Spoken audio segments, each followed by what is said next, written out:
Shalom shalom, Yesu shimye cyane. Tuyogana kuri kino kintu gusenga niki. Gusenga niki wabisobanura ute kugira ngo tubikore tubizi. Muri iyi minsi abantu benshi bakora ibintu byinshi batabizi, ariko tugiye kureba gusenga niki. Turaza kubisobanura mu buryo bwimbitse, ngiye tugiye kubana. Nitwa Bonane urukundo. Reka tugendane twihuse. Iyo umuntu agiye gusobanura ijambo gusenga ni uburyo bwo kuvugana n'Imana. Ni igikorwa cy'umwuka aho umuntu aganira n'Umuremyi, amushimira, amusaba, amutura ibibazo bye, ndetse akanamwiringira. Ni igikorwa cyerekana kwizera n'umubano udasanzwe w'umuntu agirana n'Imana.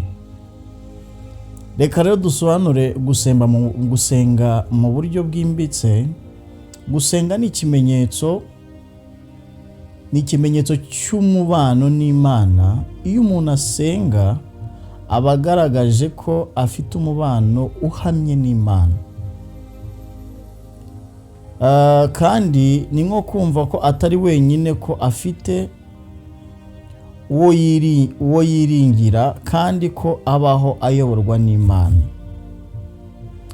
Kabiri, gusenga ni ikiganiro cy'umutima. Ntibisaba amagambo menshi cyangwa uburyo buhambaye.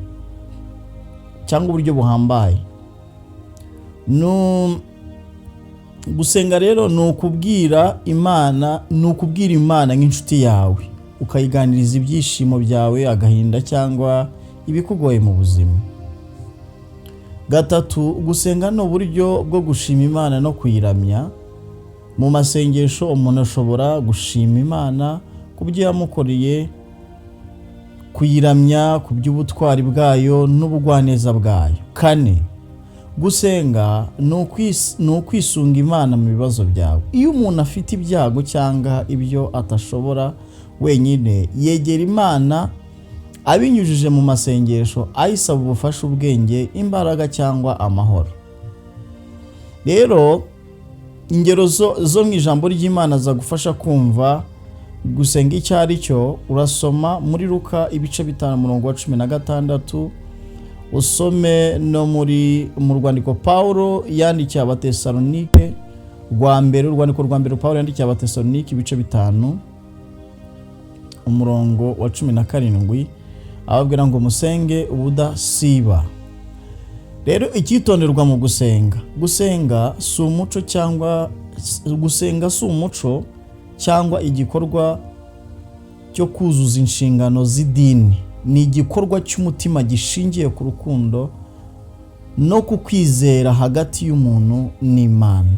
Imana y'amahoro ibaho umugisha, kandi musenge, ariko mubeho muzi gusenga icyo ari cyo. Niko gusenga bizagira umumaro mu buzima bwanyu.